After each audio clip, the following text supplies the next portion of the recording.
여기서는 이제 실제 오퍼레이팅 시스템을 소개를 드리겠습니다. 우선 유닉스와 리눅스를 여기서 소개드리고요. 이 둘은 사실 형제 같은 겁니다. 리눅스는 최근에 나온 것이고, 이건 한 30년 전에 나온 것이죠. 그래서 이거를 여기서 설명을 드리고, 뒤에서는 이제 여러분들이 제일 잘 아시는 윈도우스. 윈도우스는 또, 그 선후배 관계가 도스가 윈도우보다 먼저 나온 것이고, 그것을 이어받은 것이 윈도우스입니다. 우선 유닉스 또는 리눅스를 설명드리겠습니다. 이 측에서는 유닉스와 리눅스를 이렇게 혼용해서 사용을 하겠습니다. 사용자들이 이걸 쓸 때는 거의 차이가 없기 때문에 그렇습니다.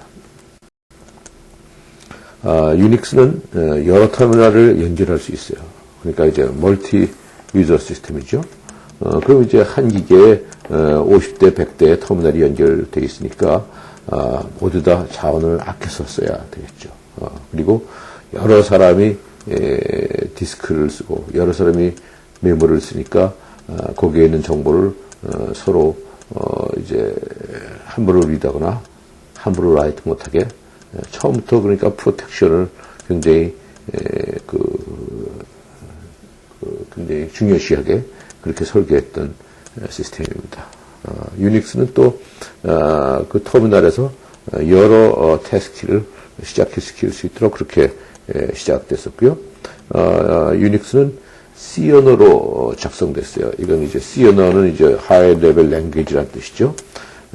그 전까지는 유닉스 이전에는 모든 오퍼레이팅 시스템이 이걸로 하이 레벨 랭귀지로 작성되지 않고 어셈블러 랭귀지로 작성이 됐었어요. 왜냐하면 하드웨어가 너무 비쌌기 때문에 그 성능을 최대한 높이기 위해서 어셈블러를 작성했는데 어셈블러를 작성한 OS는 당연히 그 어셈블러가 돌아가는 CPU에서만 돌아가게 돼 있죠. 근데 이제 유닉스는 이런 고급 언어로 작성됐기 때문에 이제 C만 돌릴 수 있는 CPU면은 얼마든지 이 오퍼레이팅 시스템을 글로 올릴 수 있다. 그래서 이제 오퍼레이팅 시스템이 어떤 종류의 CPU 하드웨어로도 옮겨갈 수 있게 됐기 때문에 그래서 그런 오퍼레이팅 시스템이 이제 이식성이 높은 최초의 오퍼레이팅 시스템이 됐죠. 그래서 이제 윈도우스나 도스는 인텔 CPU밖에 못 들어가지만 유닉스나 리눅스는 어떤 종류의 CPU에도 들어가는 그런 이제 차이점이 거기서부터 시작됩니다. 이 오퍼레이팅 시스템은 커널과 유틸리티 이 두 가지로 구성되어 있고 커널은 항상 메모리에 떠 있으면서 하드웨어 같은 자원을 관리하는 프로그램이고요. 유틸리티는 하드웨어 자원을 관리는 하지 않고 다른 프로그램을 도와주거나 또는 그 프로그램을 사용하는 사람을 도와주는 도우미 역할을 하는 것이고 이 커널이 항상 메모리에 올라와 있는 반면에 유틸리티는 항상 디스크에 있어요. 그러다가 그 사람이 커맨드를 칠 때 그때만 잠깐 메모리로 올라왔다 또 디스크로 내려가고 그러는 것입니다. 우리가 이 강의를 시작할 때 오퍼레이팅 시스템이 좁은 정의가 있고 넓은 정의가 있다고 했어요. 그래서 좁은 정의는 자원 관리를 해주는 것이고 넓은 정의는 유틸리티 프로그램까지 포함한 것. 유틸리티 프로그램이라는 것은 다른 프로그램의 개발과 실행을 도와주는 도우미 같은 프로그램, 예를 들어서 뭐 로더라든지 컴파일러라든지 그 쉘이라는 것은 이제 조금 이따 설명드리겠지만 이것은 유저 인터페이스입니다. 하여튼 이런 것들을 포함한 것이 유틸리티고 이건 주로 도움이고 커널은 하드웨어 같은 자원을 관리하는 건데 좁은 의미를 얘기할 때는 이걸 OS라고 하고 넓은 의미를 얘기할 때는 이 유틸리티까지 포함해서 OS라고 한다고 그랬죠. 그러니까 이제 넓은 의미의 OS라고 할 것 같으면은 이런 커널도 포함하지만은 쉘, 뭐 로더 이런 거 다 포함해요. 그죠? 예. 그러니까 여기서 이제 말씀드리고 싶은 것은 오퍼레이팅 시스템은 여러 개의 프로그램들로 이루어져 있다.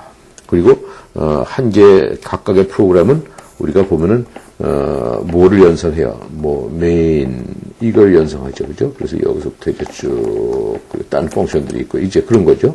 그래서 프로그램이라는 것은 이런 게 연산이 되고 또 이것은 그 컴파일 하고 나면 ADA 파일이라든지 또는 뭐 무슨 .exe 파일이 되고 이거는 또 로드 될 때 이제 로드 되는 단위가 되기도 하죠. 그래서 오퍼레이팅 시스템은 여러 프로그램들로 이루어져 있다.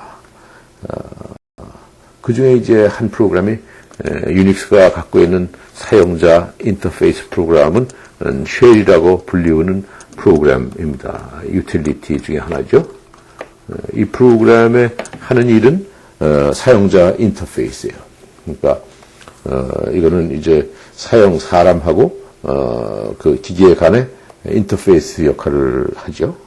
그래서 여기 이제 기계가 있고 여기 이제 사람이 있으면 사람이 뭘 해요? 이제 명령을 주죠.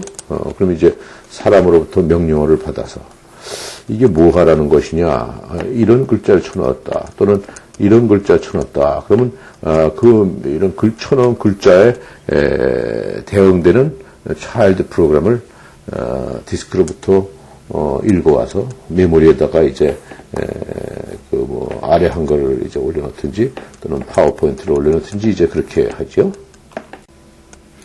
그래서 이제 그것이 쉘이라고 하는 프로그램이 하는 역할입니다. 그러니까 쉘이라는 프로그램은 사용자로부터 명령어를 받아서 그 명령어가 이런 글자가 들어왔으면 이런 프로그램을 디스크로부터 로드해서 이를 갖고 오고 아니면 PPT라는 파워포인트라는 명령이 들어왔으면 이런 프로그램을 이제 메모리도 올려놓고 그리고서는 이제 CPU의 컨트롤을 이 프로그램에게 넘겨주든지 이 프로그램에게 넘겨주면 그때부터 이제 그 아래 한글을 끝낼 때까지 또는 파워포인트를 끝낼 때까지는 이제 쉘은 쉬고 있는 거죠. 그러다가 아래 한글이나 파워포인트가 끝나면 이제 그 제어권이 다시 쉘에게 넘어가서 쉘이 그러면 그 다음엔 어떤 명령을 하겠느냐 하고 이제 소위 프롬프트를 주죠. 이런 프롬프트는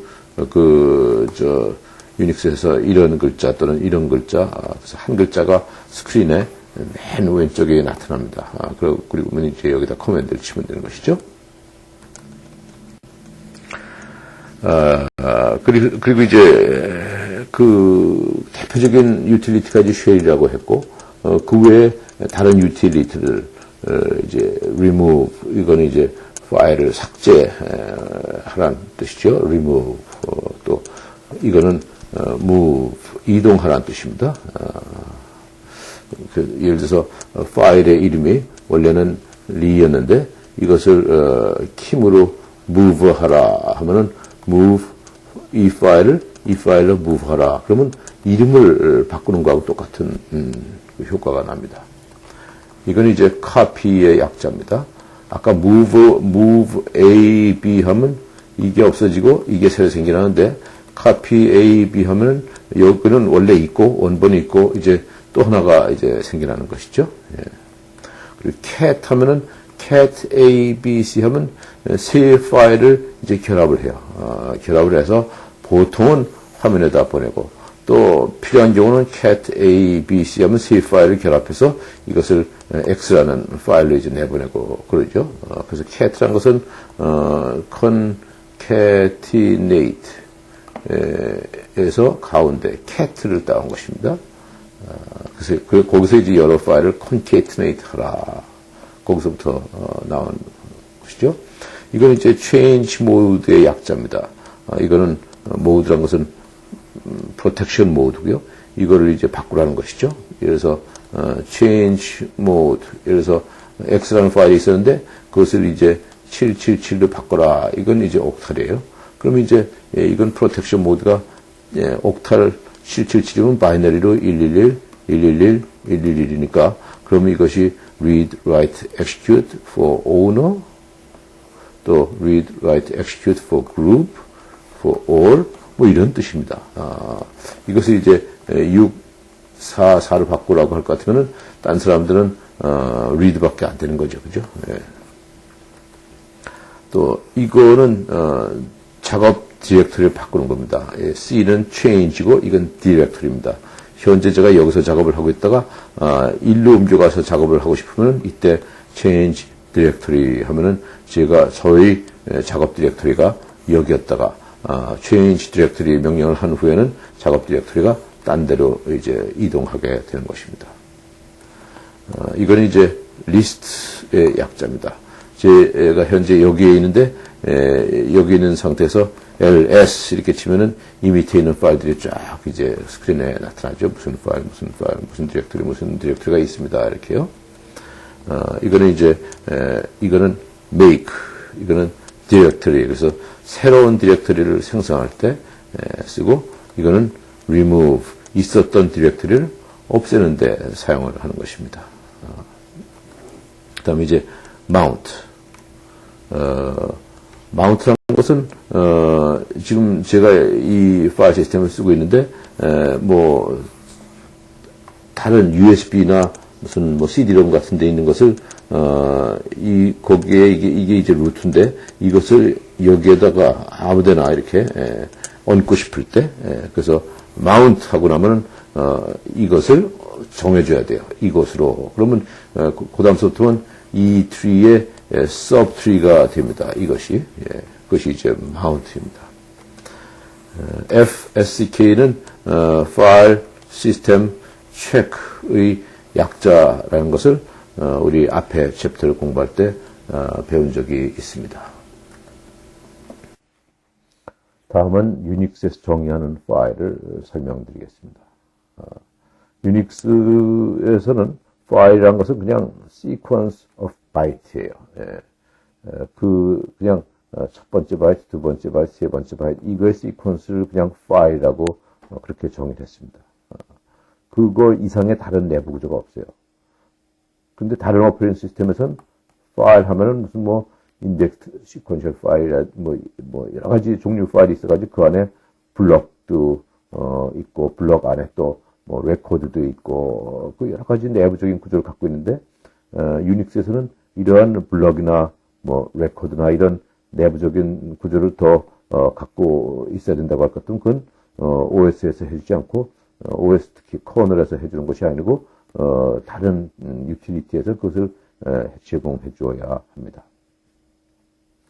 그래서 유닉스의 콘텐트는 sequence of byte고요. 그 유닉스 파일의 그 내용은 그냥 sequence of byte고 다른 내부 구조가 없습니다. 그리고 파일마다 그 파일에 메타데이터가 있어야 되는데 유닉스에서는 inode가 메타데이터라는 뜻입니다. 그리고 유닉스는 멀티 유저 시스템이기 때문에 그 여러 사람들의 정보가 한 메모리와 한 디스크에 섞여 있기 때문에 프로텍션은 굉장히 중요하다고 했는데 따라서 유닉스에서 모든 파일은 다 이런 프로텍션과 관련된 모드를 갖고 있습니다. 그래서 이것은 오너를 위한 거고 이것은 그룹을 위한 거고 이것은 모든 사용자에게 허용되는 그런 프로텍션 모드입니다.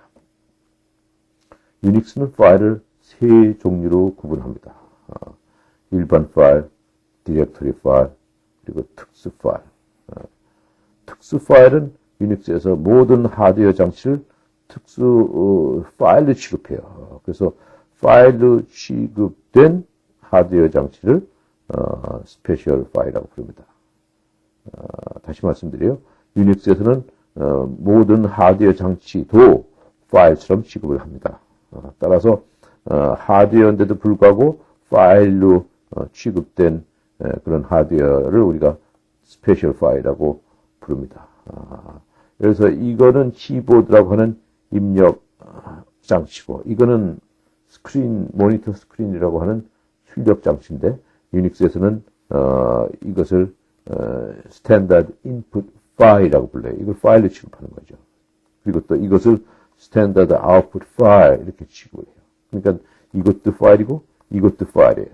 그럴 때 이 둘은 스페셜 파일, 특수 파일입니다. 왜냐하면 그것은 사실은 디스크에 있는 뭐 이런 뭐 편지나 뭐 문서 같은 파일이 아니고 이건 하드웨어 장치를 뜻하기 때문에 그렇습니다. 그래서 세 종류의 파일 중 이런 게 있고 그 다음에 일반 파일은 우리가 늘 보통 알고 있는 무슨 뭐 아래 한글 파일, 파워포인트 파일 이런 게 일반 파일이고 디렉토리 파일 이것은 이제 그 안에 있는 내용이 이제 뭐 파일의 이름과 또 그 파일 A라는 파일이 있으면 그 A라는 파일을 실제로 찾아가는데 필요한 포인터, B라는 파일, C라는 파일 이렇게 해서 이제 파일 이름이 있고 그 파일을 찾아갈 수 있는 포인터. 그래서 이름과 포인터들로 구성된 파일을 디렉토리라고 이제 합니다. 여기서 포인터는 사실은 그걸 따라가면 이 파일의 아이노드가 거기서 이제 얻어질 수 있게 되어 있는 것입니다. 그 다음에 이제 유닉스 파일 시스템. 유닉스 파일 시스템은 이렇게 네 부분으로 구성되어 있어요. 그래서 파일의 데이터, 이 데이터 블록은 파일의 내용, 컨텐츠들을 보관하는 장소예요. 여기는 여기서부터 여기까지는 그거 장소고, 그 다음에 아이노드 리스트라고 하는 이 부분, 이거는 파일의 메타데이터들만 보관하는 장소입니다. 그리고 이제 슈퍼 블록, 부트 블록은 우리가 부팅할 때, 여기서부터 이 안에 이제 유닉스 커널 코드가 있다고 할 것 같으면 그것을 부팅할 때 필요한 프로그램이 이 안에 있죠. 그래서 부팅할 때 사용하는 코드가 있고, 슈퍼 블록은 이 전체에 대한 정보를 갖고 있습니다. 특히 이 프리 스페이스에 대한 정보를 갖고 있는데요. 그래서 이제 이게 이제 파일 시스템이라고 할 것 같으면 그 중에 슈퍼 블록이 있고 또 그 다음 부분은 아이노드를 저장하는 공간이고 그 다음 부분은 파일의 컨텐츠 즉 데이터들을 저장하는 부분이고 여기서는 슈퍼 블록, 아이노드, 데이터 블록이 있고 사실 이 위에 부트 블록이 있는데 그거는 여기서는 생략했습니다. 그래서 이제 여기는 아이노드만 저장하는 공간이고 여기는 파일의 데이터 블록만 저장하는 공간인데 그 중에 어느 섹터는 사용 중이고 어느 섹터는 사용이 안 되고 그래서 이거는 홀이고 이거는 사용되고 있는 비지 그런 섹터고 그래서 홀로 남아있는 섹터, 비지하게 사용 중인 섹터 이런 것이 있을 수 있죠. 그리고 아이노드를 여기는 저장하는 곳인데 아이노드 저장하는 곳도 어디는 사용돼 있고 어디는 아이노드가 들어차 있질 않아요. 홀이에요. 그럴 경우에 이것들을 어떤 식으로든 이렇게 조직을 해서 그거에 대한 이 모든 데이터 스트럭처의 헤더 포인터가 슈퍼블록에서 나옵니다. 그러니까 슈퍼블록에서는 에어리어의 홀들 또 이 에어리어에 있는 홀들 그것을 위한 그 포인터, free inode space, free data block space에 대한 포인터가 슈퍼블록에서 나오게 됐습니다. 그래서 우리가 슈퍼블록 하면 이건 free space에 대한 정보가 있는 곳이고 파일 시스템 전체에 대한 정보가 있다. 예를 들어서 이거는 크기가 얼마나 되냐? 이건 M 섹터다, M 섹터. 그리고 이거는 크기가 얼마나 되냐? 이건 N개 섹터로 이루어져 있다. 그럼 그 M과 N이 슈퍼블록 내 수록이 되어 있습니다. 이럴 때 M과 N은 이거 전체에 대한 정보라고 할 수가 있겠죠. 그래서 슈퍼블록은 전체에 대한 정보, 또 프리 스페이스에 대한 프리 스페이스에 대한 정보, 그 헤더 포인터요, 헤더 포인터. 또 파일 시스템 전체에 대한 정보, 이런 것이 이제 거기서 나오는 것입니다. 유닉스는 그 새로운 프로세스를 만들어주기 위해서는 이러한 두 개의 시스템 콜을 제공하는데 그거는 우리 이번 강의에서 그 앞부분 프로세스에서 이미 설명을 드린 거라서 거기를 참조하시기 바라고요. 유닉스의 CPU 스케줄링도 라운드 로빈을 씁니다. 그거에 변형을 쓰는데요. 그것도 라운드 로빈을 앞에서 강의한 걸 참조하시면 되겠습니다. 그리고 메모리 관리할 때 그 디맨드 페이징을 쓰고요. 또 스워핑도 합니다. 이 부분도 앞에 관련된 부분을 강의한 것을 다시 참조하시면 되겠습니다. 그 다음에 이제 그 파이프라는 개념을 소개를 드리겠습니다. 그것을 이제 파이프라고도 하고요. 또는 파이프라인이라고도 부르는데요. 이것이 이제 프로그램의 이름이고 또는 이것이 이제 코맨드일 수도 있고 프로그램일 수도 있는데, 그 두 커맨드 또는 프로그램 사이에 이렇게 치면 이것을 이제 파이프라고 읽습니다. 그래서 두 프로그램 사이를 이렇게 수직 그 바로 이제 연결해 놨으면 오퍼레이팅 시스템이 이 프로그램과 이 프로그램 사이에 파이프라고 하는 버퍼를 이제 만들어 줍니다. 그래서 이 파이프라고 하는 것은 그 두 프로세스 사이에 임시 파일을 이제 운영체제가 만들어 주는 거예요. 그래서 이거 임시 파일이 이거라고 생각하시면 됩니다. 그래서 여기에 출력이 일로 들어가고 여기에 입력이 이 파이프로부터 오는 것입니다. 그러니까 이 프로그램에서 원래 그 프린트 F 같은 걸 하면은 이게 전부 스크린으로 가는 거 아니겠어요? 근데 스크린으로 가는 걸 전부 잡아채서 일로 보내줍니다. 그 유닉스 오퍼레이팅 시스템이. 또 이 프로그램에서는 scanf 이런 명령어를 주면은 이게 전부 키보드로부터 사실은 와야 되는데 그렇게 하는 대신에 이것이 이제 파이프가 이 앞에 이렇게 있으면은 이 scanf 같은 걸 할 때 키보드에서 갖고 오기도 하지만 여기에서도 읽어 옵니다.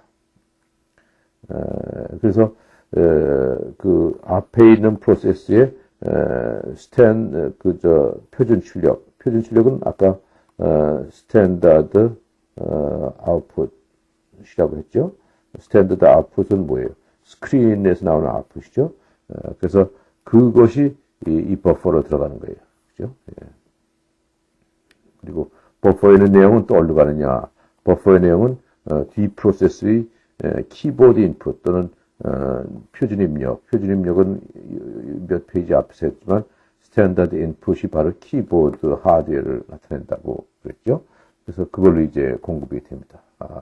그래서 이 파일은 뭐 1000바이트짜리 파일이지만은 막 여기서 이제 써가다가 꽉 차면 그다음엔 다시 여기부터 써갑니다. 그러니까 이것은 마치 링처럼 이제 활용이 되는 것이죠. 그래서 이제 이것이 이제 링이라고 할 것 같으면 이 링에 대해서 프로세스가 막 써가고 이 프로세스를 막 꺼내가고 그러니까 한없이 여기를 돌 수 있는 거죠. 한없이. 그래서 이렇게 하면은 이 프로세스로부터 이 프로세스로 무제한 정보가 이제 흘러가 들어갈 수 있다. 그것이 이제 파이프라인의 개념입니다. 그리고 이런 프로세스 같은 경우는 이 파이프하고 이 파이프 사이에 껴있죠. 그래서 이 파이프란 것은 얼마든지 일류도 확장이 가능하고 또 얼마든지 일류도 확장이 가능합니다. 그래서 여기도 버퍼가 있을 수 있고 여기도 버퍼가 있을 수가 있어요. 그러면 이제 셋, 넷, 다섯, 여섯 프로그램이 계속 파이프로 연결될 수가 있죠. 그래서 이 프로그램의 아웃풋은 이 파이프를 통해서 일로 가고 이 프로그램의 아웃풋은 이 파이프를 통해서 일로 들어가고 또 이 프로그램의 아웃풋은 그 다음 파이프를 통해서 그 다음 프로그램으로 들어가고 이렇게 되는데 이때 파이프하고 파이프 사이에 껴있는 프로세스를 우리가 필터라고 부릅니다. 영어로 이제 FILTER 필터라고 불러요. 이건 두 개의 파이프 사이에 끼어들 수 있는 프로세스예요. 그래서 이런 프로그램은 그 안에서 printf하고 뭐 scanf 이런 것만 써야지 다른 파일을 참조하면 거의 끼기가 어렵습니다. 다음에 이제 도스하고 윈도우를 설명할 텐데 그 전에 이 두 개의 오퍼레이팅 시스템을 먼저 전체적인 관점에서 비교를 먼저 하고 넘어가겠습니다. 유닉스하고 리눅스는 여러 터미널을 연결할 수 있는 멀티 유저 시스템이지만 윈도우스하고 도스는 한 개의 터미널 그리고 한 사람밖에는 쓸 수 없는 싱글 유저 시스템이죠. 그러니까 여기서는 여러 사람이 제한된 걸 써야 되니까 리소스를 최대한 절약해야 되고 도스나 윈도우스는 그 PC를 그 하드웨어를 그 책상 위에 이미 다 사다놓은 걸 자기가 안 쓰면 다른 사람은 아무도 그걸 쓸 사람이 없어요.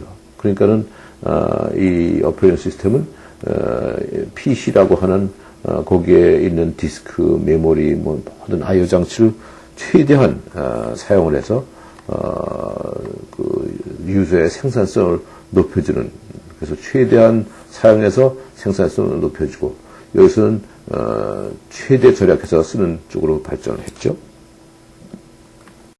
그러니까 윈도우스 화면을 보면은 그래픽 유저 인터페이스예요. 근데 리눅스나 유닉스 화면을 볼 것 같으면 캐릭터 유저 인터페이스예요. 여기서 GUI라는 것은 그래픽 유저 인터페이스고 CUI라는 것은 캐릭터 유저 인터페이스죠. 그러니까 윈도우스에서는 제가 아래 한글 하고 싶으면 그냥 아래 한글과 관련된 그림을 그냥 클릭만 하면 됩니다. 그런데 리눅스에서는 그 아래 한글 싶으면은 그 일일이 캐릭터를 치고 엔터를 해야 돼요. 그러니까 이런 것이 이제 캐릭터 유저 인터페이스고, 이걸 그냥 클릭만 하면 되니까 이건 그래픽 유저 인터페이스죠. 그래서 여기 윈도우는 이처럼 많은 자원을 써서 아주 화려하게, 그러나 편리하게 해줘요. 근데 리눅스에서는 지금 딱 한 캐릭터밖에 친 게 없어요. 여기서는 굉장히 많은 것을 이제 사용해서 아주 편리하고 화려하게 해줬죠. 그래서 여기 있는 것은 이제 디스크에서 기다리고 있는 프로그램들의 목록이고, 여기 있는 건 거기서 이미 메모리로 올라와서 수행 중인 프로그램들의 현 상태고, 이런데 여기는 그런 게 하나도 없어요. 이런 걸 전부 사람이 기억하고 있어야만 되는 거예요. 그러니까 여기서는 사용하기가 좀 불편한 대신에 그 자원은 최대로 절약하는 거다. 이거는 자원을 최대로 사용하면서 편리한 GUI를 주고, 여기서는 CUI를 해주는 불편한 인터페이스다. 그리고 여기는 멀티 유저니까 그 사람들이 갖고 있는 파일들을 서로 침범을 못하게 프로텍션을 아주 처음부터 그것을 설계할 때 집어넣었었어요. 그런데 여기는 어차피 기계에 있는 모든 디스크나 메모리에 있는 정보가 자기 한 사람에게만 속한 거기 때문에 프로텍션에 대한 고려가 별로 없었습니다. 초창기에는. 그 다음에 유닉스, 이것은 C라고 하는 하이 레벨 랭귀지로 쓰였었지만은 윈도우나 도스는 어셈블러로 옛날에는 쓰였었습니다. 그래서 이거는 포터블 했지만 이건 포터블 하지가 않고요. 이거는 여러 CPU에 들어가지만 이거는 인텔 개인용 컴퓨터에 밖에는 안 들어가는 그런 오퍼레이팅 시스템입니다. 그 다음엔 MS-DOS를 설명드리겠습니다. 이 도스는 그 디스크에서 올라오는 오퍼레이팅 시스템이다. 디스크를 사용하는 오퍼레이팅 시스템이다. 그래서 도스입니다. 요새는 뭐 디스크에서 돌아가지 않는 그런 오퍼레이팅 시스템이 없었지만, 옛날만 해도 그 개인용 컴퓨터가 디스크에서 올라온다는 것은 굉장히 그 경이적인 그런 시대가 한때는 있었습니다. 그리고 이거는 마이크로소프트라는 회사에서 만든 도스다. 그래서 MS-DOS고, 이것은 이제 윈도우가 나오기 전에 있었던 PC에서 돌아가던 거의 유일한 운영체제였습니다. 그래서 MS-DOS는 이런 일을 한다. 그런 자세한 것은 이제 교재를 보시고요. MS-DOS는 이제 그 유틸리티에, 유닉스 말하면 유틸리티이고, 그 도스에서는, 마이크로소프트에서는 이걸 명령어라고 부르는데, 명령어가 두 가지 종류가 있어요. 그 시스템을 부팅하고 났을 때 디스크에 있으면서 이제 호출되게 기다리는 명령어가 있고, 그걸 외부 명령어라고 하고, 그게 아니고 부팅할 때 어떤 프로그램은 미리 그 커널과 함께 미리 올라와 있어요. 그래서 이런 명령어를 내부 명령어라고 합니다. 그래서 이거는 부팅할 때 메인 메모리에 같이 올라오는 프로그램이다. 그래서 거기서 하는 것, 뭐 delete라든지 change 디렉토리라든지 make 디렉토리라든지 remove 디렉토리라든지 뭐 이런 것은 자세한 것은 역시 또 교재를 참조하시면 되겠습니다. 이건 이제 외부 명령어예요. 이거는 항상 디스크에 대기하고 있다가 사람이 무슨 그 명령어를 이제 호출했을 때 그때 이제 메모리로 올라오는 그런 것으로서 뭐 디스크를 포매팅 한다든지 뭐 두 개 디스크 사이에 카피를 한다든지 두 개 디스크를 뭐 비교한다든지 이런 여러 가지 것들입니다. 그렇게 자주 쓰는 것들이 아니죠. 이제 그 다음에 최근에 출연한 것이 윈도우즈입니다. 옛날에는 사실은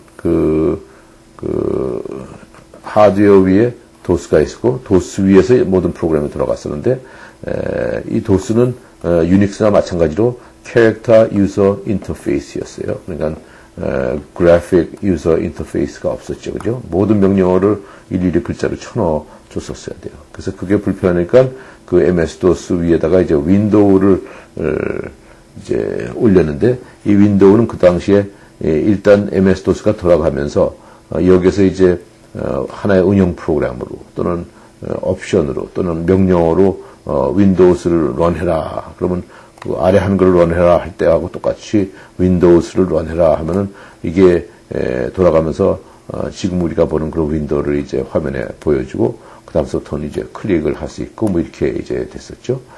그래서 윈도우스 1.0이 나왔을 때는 윈도우스란 것은 뭐 우리가 아래 한글이나 게임이나 무슨 파워포인트나 똑같은 반열에 있는 응용 프로그램이었다.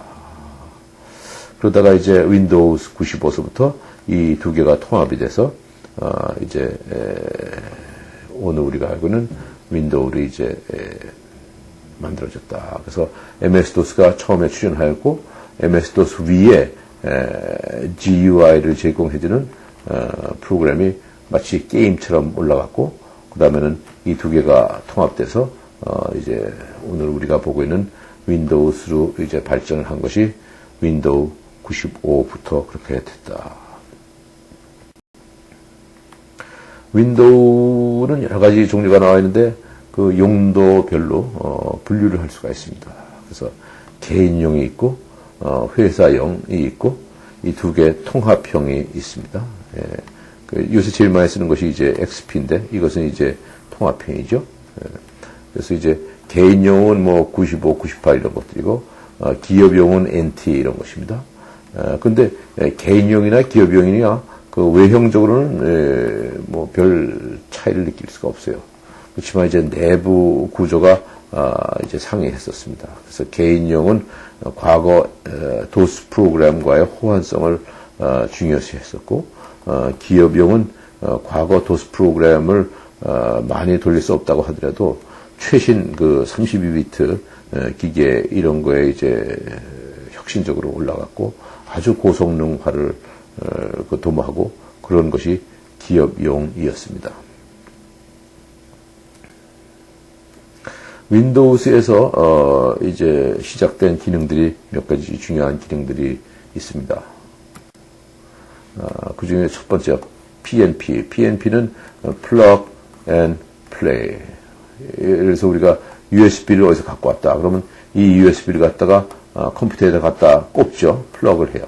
그럼 꼽자마자 이 USB를 쓸 수가 있어요. 그런 걸 이제 PNP라고 합니다. 이게 좀 설명이 생소할지 모르겠어요.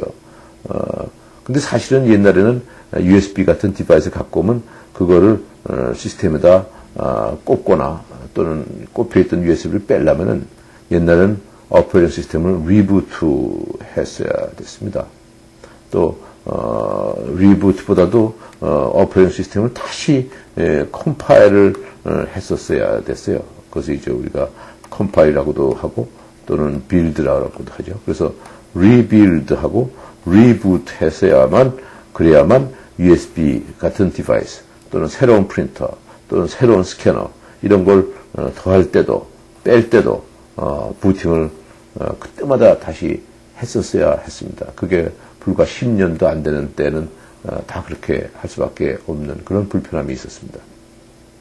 근데 이제 윈도우 95서부터 이런 기능이 나와서 이제는 시스템이 돌아갈 때 아무 때라도 USB 같은 것을 꽂고 또 빼고 그럴 수 있게 됐습니다. 물론 빼고 이럴 때는 좀 무슨 조치를 해야 되죠.